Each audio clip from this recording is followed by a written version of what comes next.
Tuillte Clara than now you're talking. Today we learn how to describe people, for example their height and hair colour, as well as some personality traits and other useful words and sentences. We'll begin with the question, Gudin Chomater, what does he look like? Or Gudin Chomatari, what does she look like? Hashin banish charudinu. Michael Tanyamater. Oh, das Gudin Chomatay. Hannig ma moon charuder maji. Gudin Chomatari. Gudin Chomater. Gudin Chomatari. Listen again. Hashin banish charudinu. Michael Tanyamater. Oh, das Gudin Chomatay. Hannig ma moon charuder maji. Gudin Chomatari. Gudin Chomatari. What does she look like? Gudin Chomatari. Gudin Chomatar.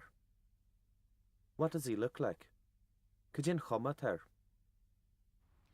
In the following scenes you'll hear the words ard, tall, big, small, and more, big.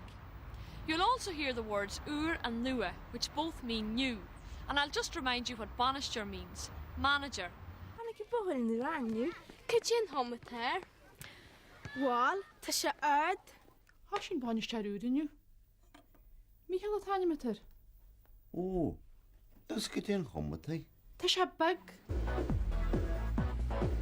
Everett, hannig ma moon charuder sport maji. Well, Gudin Chomater.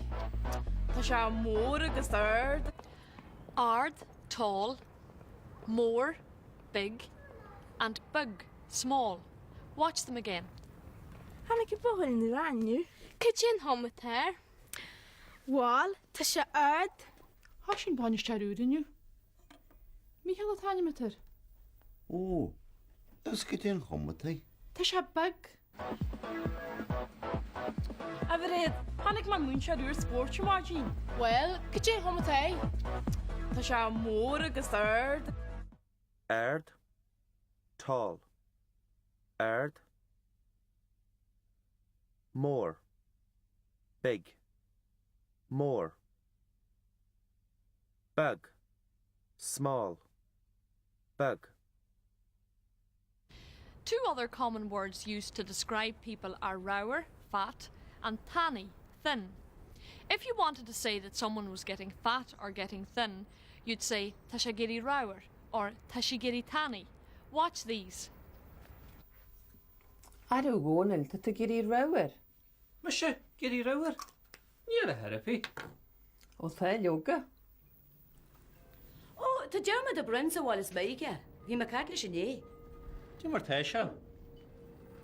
Gomoy, Tasha giri tani. Jeremy Tanny. Have you Jeremy Drower? Watch them again. Adu gonin tatagiri rower. Masha, Giri Rower. You're a therapy. O tha yoga. Oh, ta derma de brensa wal is beige. Hi ma cartlish in Jimmer Tasha. Gomoy, Tasha giri tani. Jeremy Tanny. Have you Jeremy Drower? Rower. Fat. Rower. A giddy rower. Getting fat. A giddy rower. Tanny. Thin. Tanny. A giddy tanny. Getting thin. A giddy tanny. In Ballamore, Conor has gone missing. Ta Conor Gaeilge. Listen out for Ta Deirdre the Cuirtu, Deirdre's looking for you, and Scaratuma, you frightened me. Kulsha. A hotter.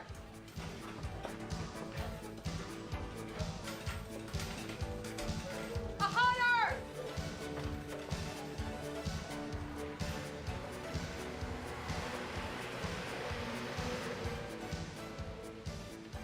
Again.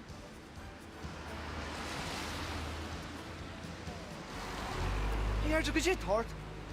Again, ta Conor Gaeilge, not some Kulsha. And a shears a toka bugger. Kakistra of Anshan. Ta Michigal is Jan Shaw. Go Milishgal, Se? Tá má cuat a buchailog. Má dheartar Conor tá sé cailse. Tá brónarm níacha mé. Gur maigad.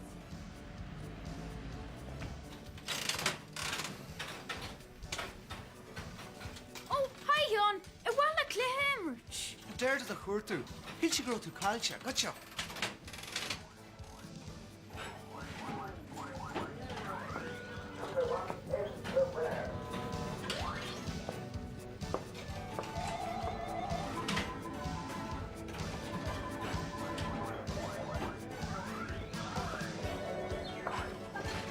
Gur maigad a chéin.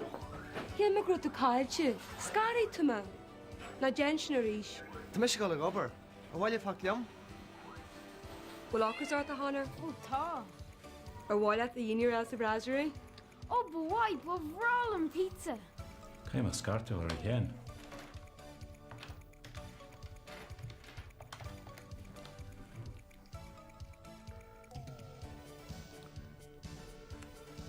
Bhfuil se. Ní mín sé a bhil ar a bhanig.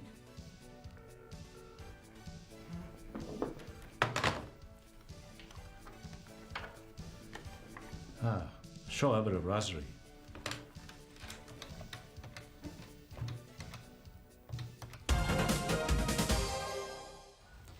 Another question that you might want to ask is, Cudin cheanal dunne é?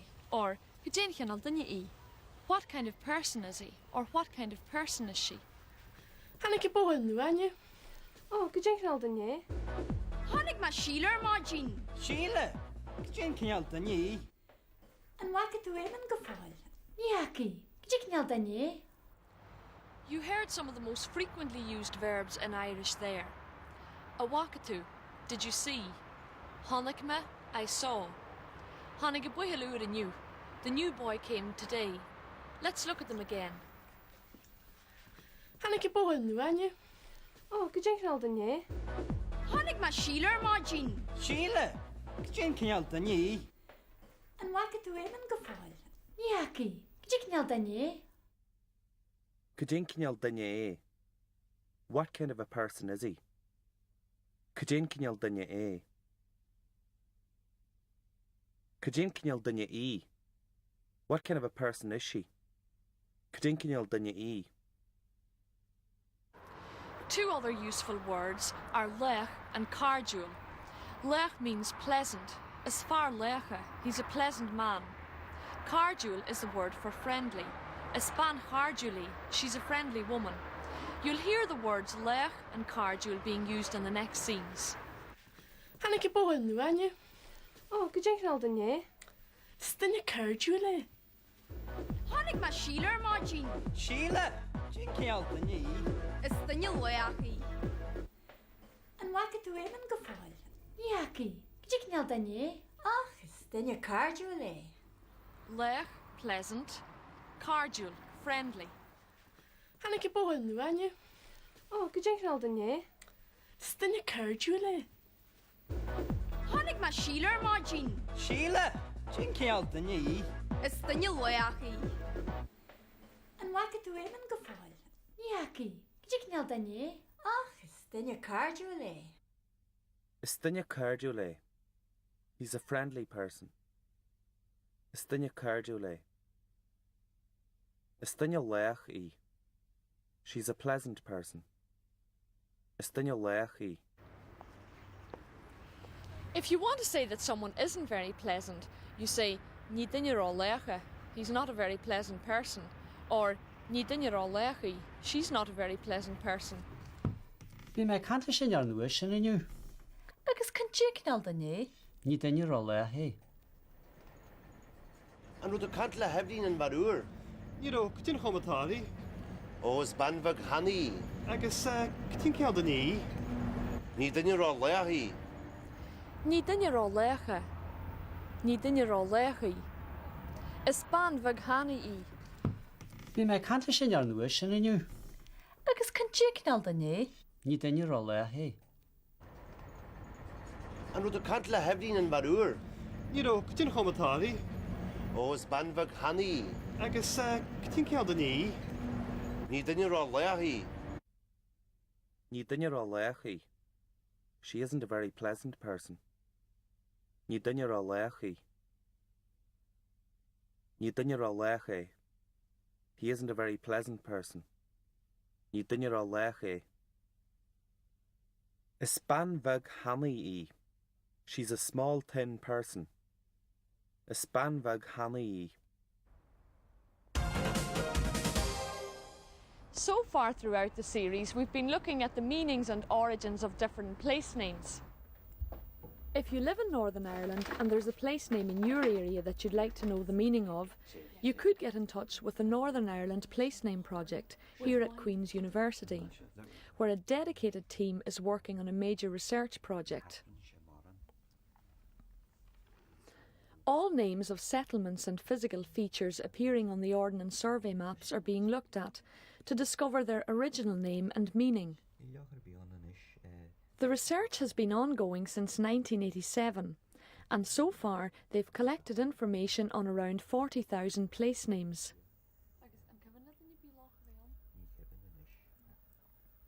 They've also published the first 3 volumes in the series Place Names of Northern Ireland.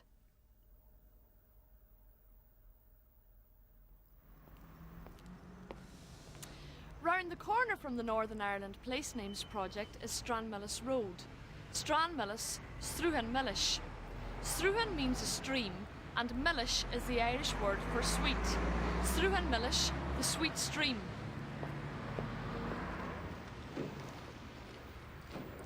Struhan Millish is one example of the many place names which have words to do with streams, rivers and waterfalls in them. Other words to look out for are ass, waterfall, Owen, river, and glass, a small stream. Listen to these examples. Bala Asadara, town of the waterfall of the Oak. Owenvig, small river. Glasnean, stream of the child. Tinan, watercourse.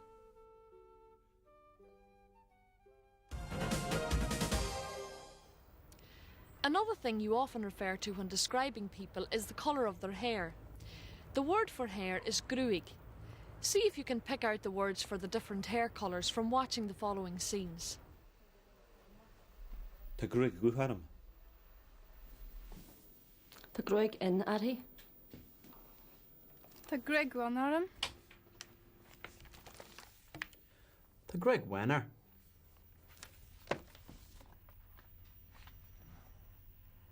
Tá gruig ruarhi. Tá gruig liaram. Du, black. Fin, fair or blonde. Dun, brown. Bon, white. Rua, red. And Lia, grey. We'll have a look at them again, and this time pay particular attention to the last scene. Tá gruig guhanam. Tá gruig in arhi. Tá gruig wanaram. Tá gruig wenar.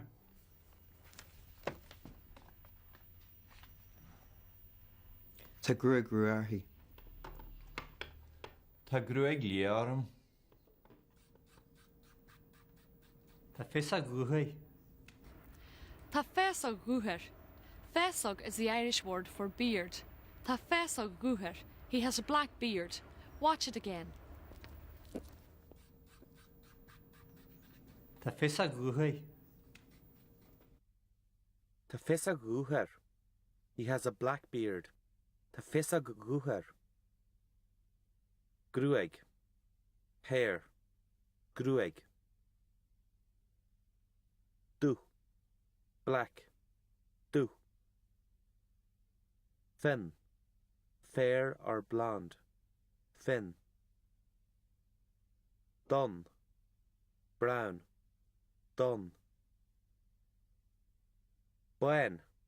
White. Buen. Rua. Red. Rua. Lia. Grey. Lia.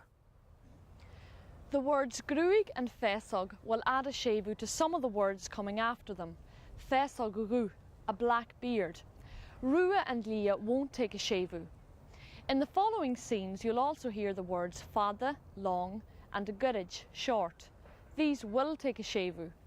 You'll find more information about this in the workbook. Meanwhile, have a look at these examples. Hanna mar muintear úraniu. Go dtíon chumatá. Is fear bagé, agus tá grúig gwerid lí é. Bhí me cant leis an rúna úraniu. Ó, dtíon chumatá. Is ban Tanaí agus tá grúig ada annarí. Tá grúig ada innarí. She has long blonde hair. Tá grúig gurage Lia He has short grey hair. Listen again. Hanna mar muintear úraniu. Go dtíon chumatá. Is fear bagé, agus tá grúig gwerid lí é.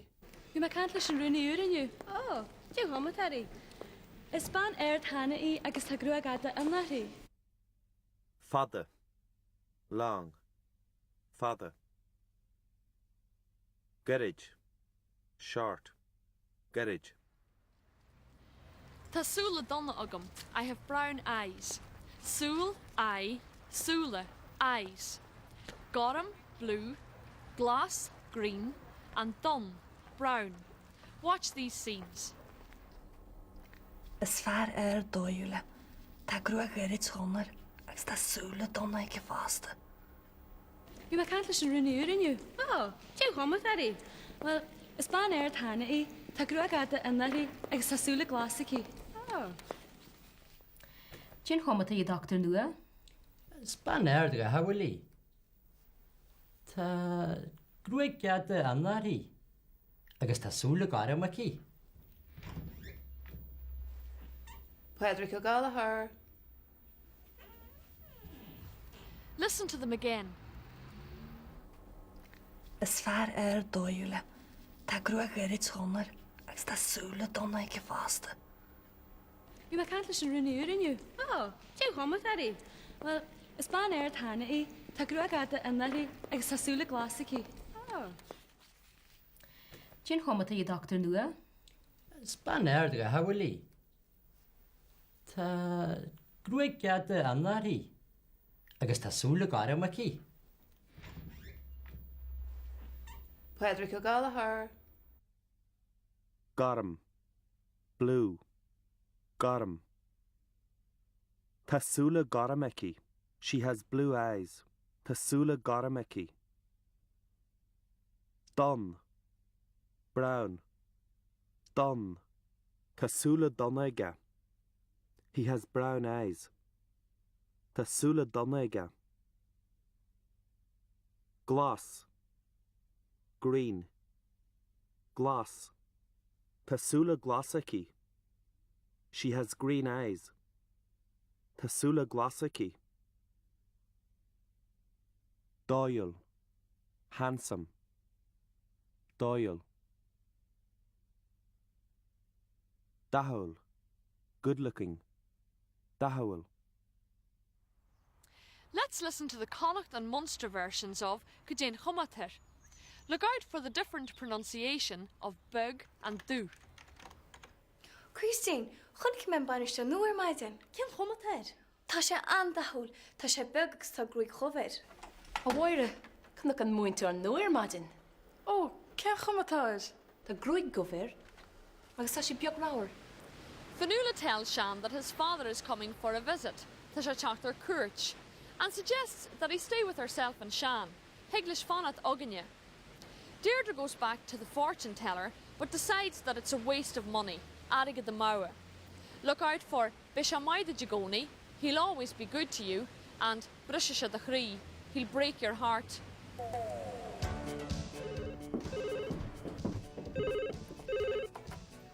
Hello?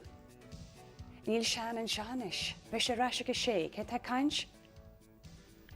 Ó, ahar, go dtí mar tá tú? Tá tuag teachtain seo?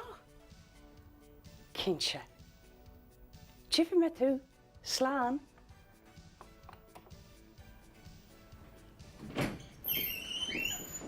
Hi. Oh, hello, Deirdre. Ian bhí tahar ar a phone. Ó, caim a scarteach ar. Níl sig go cáil mé mo chonaí inis. Tá sig teacht ar cuairt sin teachtain se chagin. Heag leis fannach daganne. An mé sin ceart go leor. Ba cinse. Go dtíon thomatar de thir bé? As far ardaí. Tá go léar agus tásúla gáir meige. Agus tá neart aige aige. Anna se luala. Stad sin. Tablet a bhirt. Tá fáilte rót, bhí meag súlaat. Coráige am lá.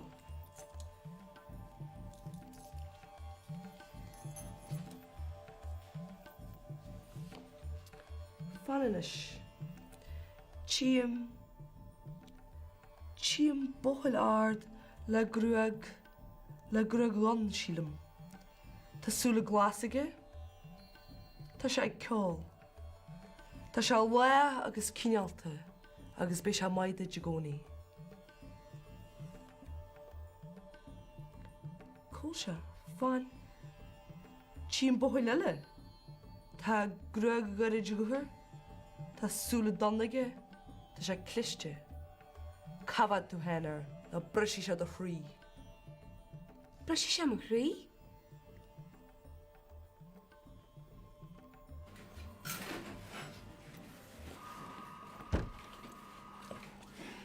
Sin aige de mó be. I'm afraid we've come to the end of yet another programme. Next time, we look at the kind of language we use when giving invitations, and also how to accept and refuse invitations. Mar sin go dtíon chiad chláraile, slán tamil. In this episode of Now You're Talking, you heard go dtíon chomatar. Go dtíon chomatarí. Ard. Bug. Mór. A géirí ráir. A géirí tannaí.